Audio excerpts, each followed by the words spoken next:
Hello dear students. आज का जो हमारा टॉपिक है वो है कार्बोक्सिलिक एसिड। तो इसमें चलिए शुरू करते हैं। आज देखिए, कार्बोक्सिलिक एसिड वे कार्बनिक यौगिक जिसमें कार्बोक्सिल समूह यानी ये सी डबल बॉन्ड ओ और ओ एच और ये चौथी संयोजकता इसकी, ये फंक्शनल ग्रुप जिसमें वो प्रेजेंट होता है वो होता है हमारा कार्बोक्सिलिक एसिड। क्लियर। अब ये बना कैसे है मिलकर? कार्बोक्सिल यानी कार्बोनिल और हाइड्रोक्सिल। तो इसका मतलब क्या होता है? ये जो आपका कार्बोक्सिलिक एसिड होता है इसमें क्या होता है, एक आपका फंक्शनल ग्रुप कार्बोनिल और एक हाइड्रोक्सिल, इन दोनों से मिलकर ये ग्रुप बनता है। जैसे यहाँ देखिए, ये आपका कार्बोनिल है और ये है आपका हाइड्रोक्सी ग्रुप, है ना। तो ये दोनों जब आपस में जुड़ते हैं तब क्या बनता है? आपका बनता है ये कार्बोक्सिलिक ग्रुप, है ना। इतनी बात क्लियर हो गई होगी सबको। अब देखिए कार्बोक्सिलिक समूह की संरचना। संरचना मतलब इसकी स्ट्रक्चर में कौन कौन से परमाणु होते हैं, किन किन से मिलकर बनता है और इन पर हाइब्रिडाइजेशन कौन सा होता है। तो इसमें देखिए, जो हमारा COOH समूह में दोनों ऑक्सीजन परमाणु पर sp2 संकरण अवस्था में होते हैं।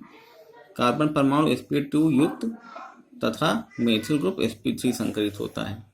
अब इसकी स्ट्रक्चर देख लीजिए, ये है ये। तो इसमें देखिए, इस कार्बन की अगर बात करें हम, 1 2 3 3 सिग्मा बॉन्ड है इसमें, है ना। और लोन पेयर कितना है?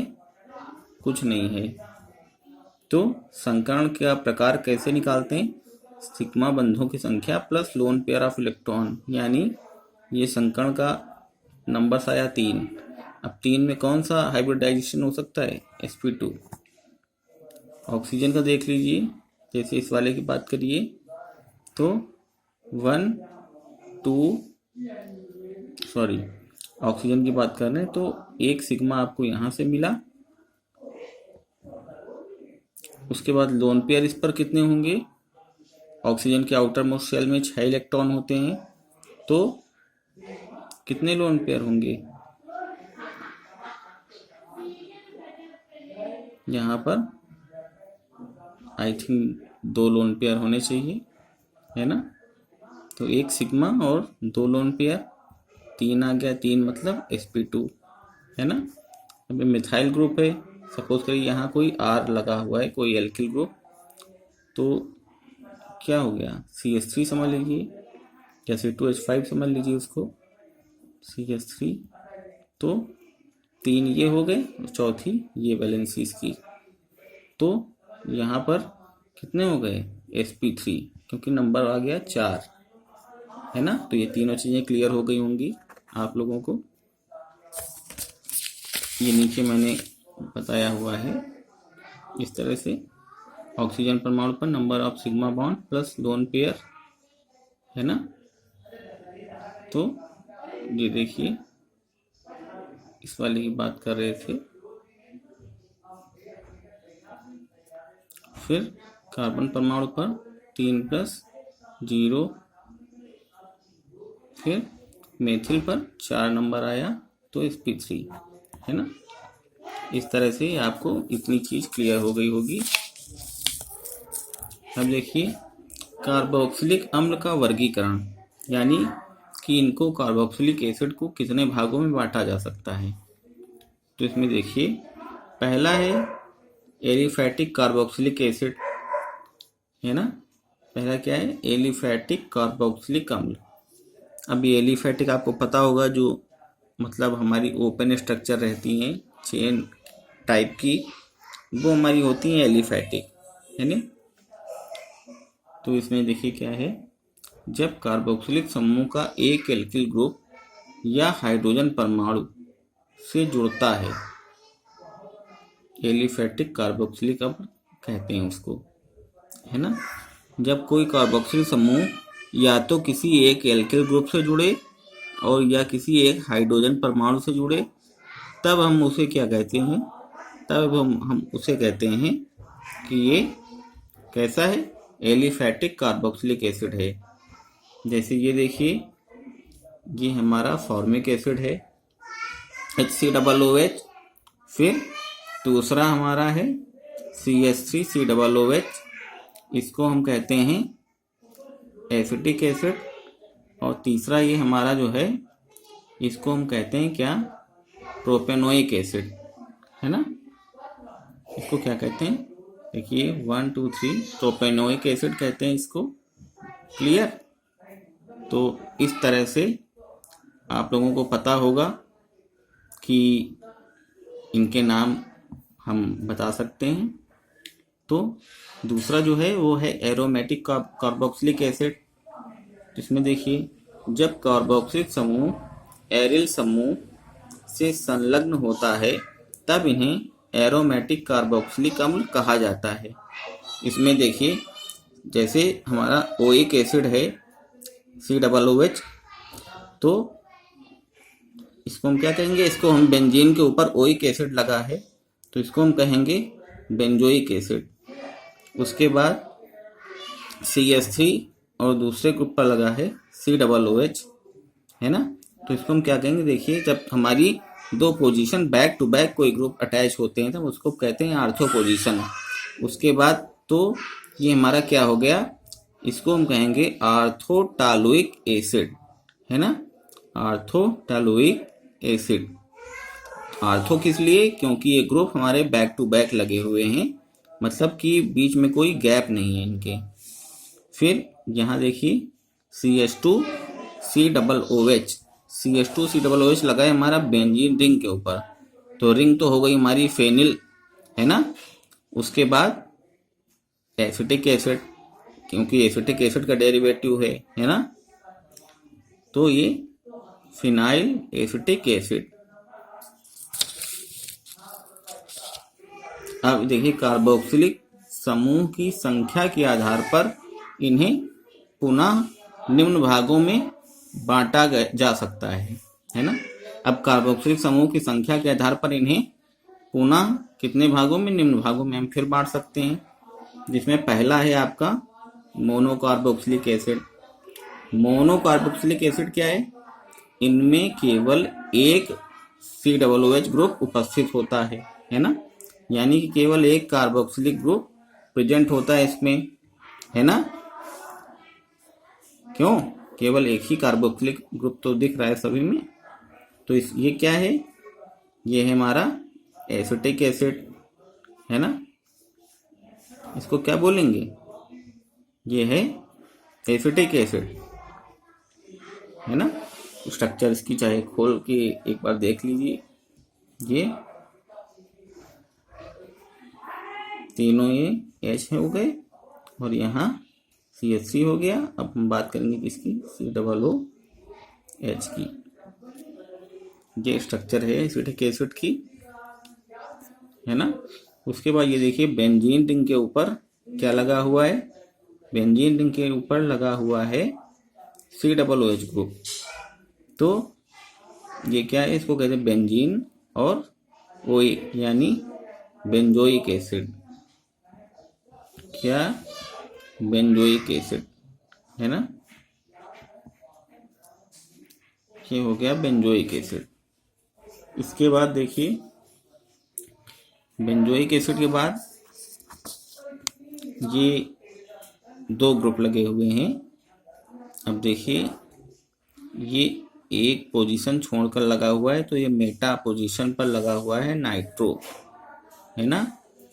अब चूंकि IUPAC की अगर तहत हम इसका नामकरण करें तो ये देखिए, यहाँ पर मेन फंक्शनल ग्रुप जो है वो COOH है, तो यानी जो हम स्थान देंगे वो इसको पहला देंगे, इसको दूसरा देंगे, ये तीसरे पर लगा, ये चौथा, ये पांचवा और ये छठा, है ना। तो ये देखिए 1 2 3 तीसरे पे लगा नाइट्रो, है ना।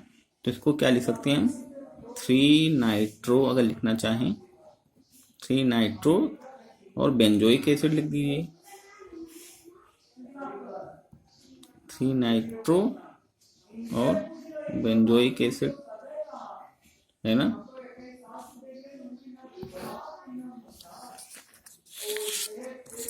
या ऐसा कर सकते हैं 3 नाइट्रो बेंजीन 1 ओइक एसिड, है ना। इस प्रकार से भी कर सकते हैं।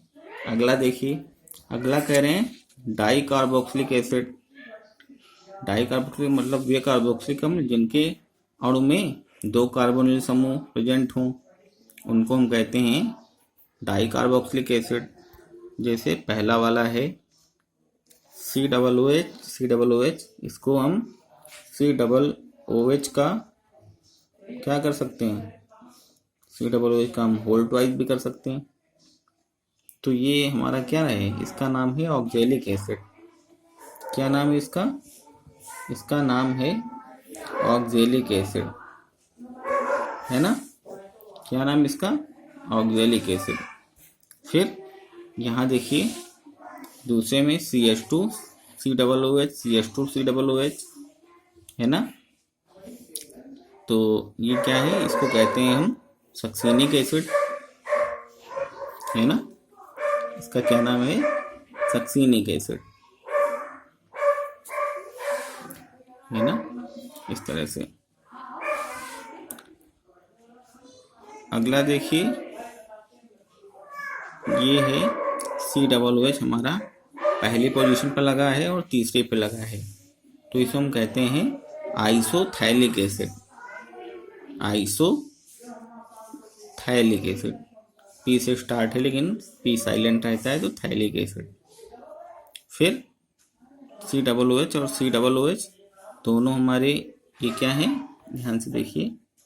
तो इसको क्या कहेंगे, इसे कहेंगे टेरेथैलिक एसिड, है ना।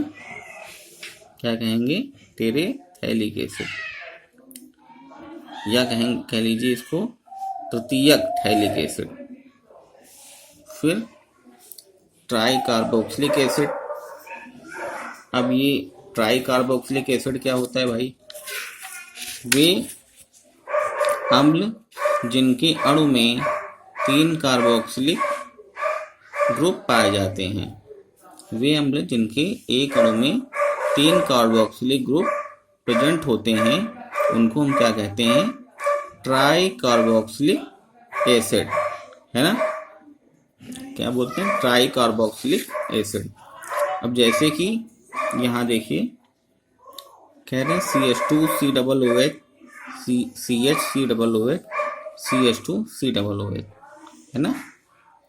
जैसे आप लोग ग्लिसरॉल पढ़ते थे, CH2OH single bond CHOH single bond CH2OH, उसमें OH ग्रुप था, इसमें क्या है, COOH है ना।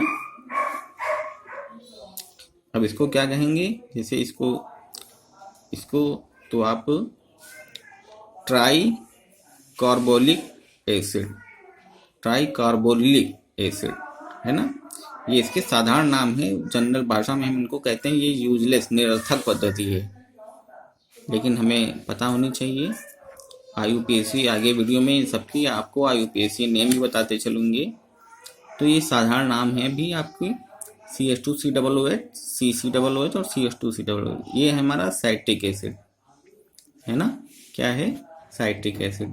ये जो आपका जितने भी खट्टे पदार्थ होते हैं, जैसे नींबू में इसकी अच्छी खासी क्वांटिटी, नींबू है, आंवला है, ऑरेंज है, विटामिन C वाले जितने हैं उसमें लगभग ये काफ़ी मात्रा में प्रेजेंट रहता है। तो ये हो गया साइट्रिक एसिड, है ना। तो इस तरह से आपका ये आज कार्बोक्सिलिक एसिड का वर्गीकरण, क्लासिफिकेशन, इसके कुछ नेम्स, इसके टाइप्स और इसका हाइब्रिडाइजेशन और इसकी फार्मूला, ये सब आपको आज पता हो गया। नेक्स्ट वीडियो में हम इसके कुछ नॉमेनक्लेचर, जो IUPAC है हमारी मेन पद्धति, उसके विषय में इस पर कुछ चर्चा करेंगे कि आखिर IUPAC में जो इनका नॉमेनक्लेचर होता है वो कैसे, इसको पूर्ण लग्न में क्या पढ़ते हैं, इसको अनुलग्न में क्या पढ़ते हैं, ग्रुप प्रेफरेंस के आधार पर भी कुछ बताएंगे, और बाकी एरोमेटिक में इसके जो नंबर्स होते हैं उसके आधार पर भी इनके कुछ नेम्स की हम डिस्कशन करेंगे। तो आई होप आपको ये वीडियो पसंद आया होगा, और आपके जो फ्रेंड्स हैं उनसे भी सब्सक्राइब करने के लिए और लाइक करने के लिए आप लोग इस लिंक को फॉरवर्ड कर सकते हैं। और चलिए फिर नेक्स्ट वीडियो में मिलते हैं। धन्यवाद।